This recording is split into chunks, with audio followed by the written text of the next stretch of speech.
আসসালামু আলাইকুম। আশা করি সবাই ভালো আছেন। আজ আমরা তৈরি করব চিকেন স্টিক বা চিকেন ফিঙ্গার, যে যেটা বলেন। আমরা তো চিকেন স্টিকও বলি, চিকেন ফিঙ্গারও বলি।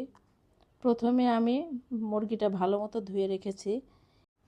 এখন আমি এর মধ্যে দিয়ে দেব 2 চা চামচ আদা রসুন পেস্ট।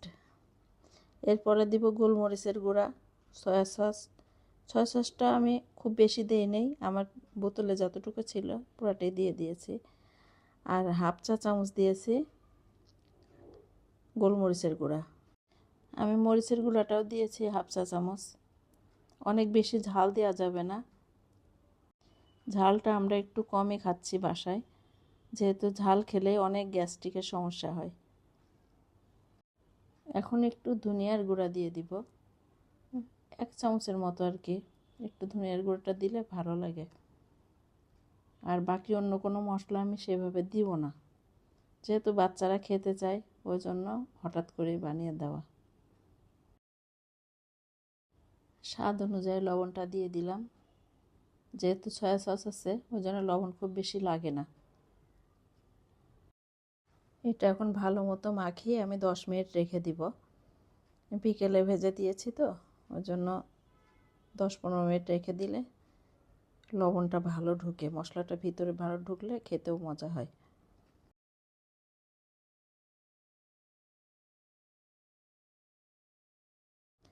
এখন আমি একটা প্লেটে ময়দা নিয়ে নেব। ময়দাতে গোলমরিচের গুঁড়া আর একটু লবণ দিয়ে মাখিয়ে নিব।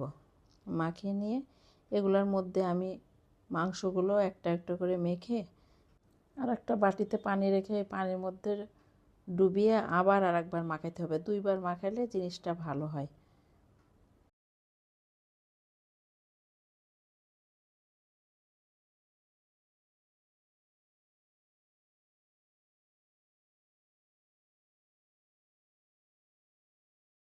আমার ময়দাটা গোলমরিচের গুঁড়া দিয়ে মাখানো প্রায় শেষ।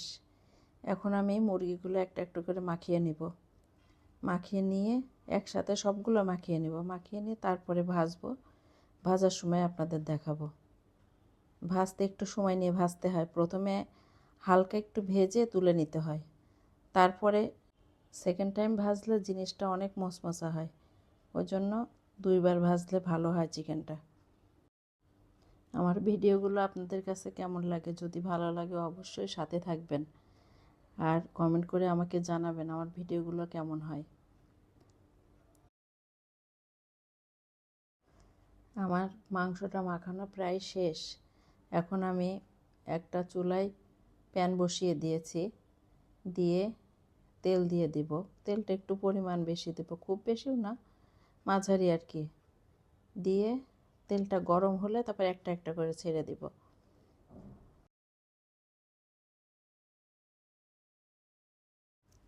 একটু সময় নিয়ে ভাজতে হবে, একটু সময় নিয়ে ভাজলে তাহলে জিনিসটা ভালো হয়। চিকেনটার ভিতরে কাঁচাও থাকে না আর একটু ক্রিস্পি হয়। আর বেশি তাড়াতাড়ি করতে গেলে একটু কাঁচা কাঁচা থাকবে আর ক্রিস্পি ভাবটা আসবে না। যে কোনো খাবার জিনিসই একটু সময় নিয়ে যদি করা যায় অনেক মজা হয়।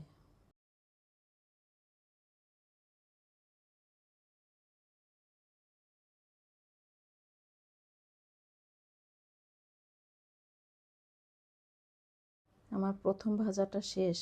সেকেন্ড টাইম ভাজার সময় আবার দেখাবো। প্রথম ভাজা হয়ে গিয়েছে, এটা তুলে নিব, নিয়ে বাকিগুলো ভেজে নিব।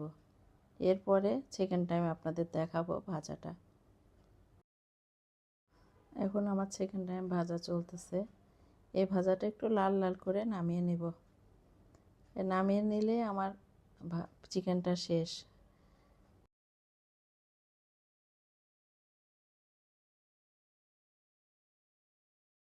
ভাজতে অনেক সময় লাগে, অনেক তাড়াতাড়ি তো ভাজা হয় না, আর অনেক বেশি জোর দেওয়া যাবে না চুলায়। আর একটু ক্রিস্পি করতে গেলে একটু সময় নিয়েই ভাজতে হবে। ক্রিস্পি ভাব না আসলে খেতেও মজা হয় না। এগুলো কিন্তু শক্ত হয় না, অনেক মজা হয়। এরপরে সস দিয়ে পরিবেশন করব। আর আমার বাচ্চারা তো খাওয়ার জন্য সবাই রেডি।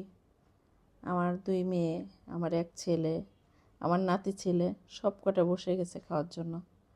এরা সবাই মিলে এখন খাবে। তারপরে আমার শান্তি। আপনাদের কাছে যদি আমার ভিডিও ভালো লাগে অবশ্যই লাইক, শেয়ার, সাবস্ক্রাইব করে আমার পাশে থাকবেন, আমার সাথে অবশ্যই থেকে যাবেন। আল্লাহ হাফেজ, সবাই ভালো থাকবেন।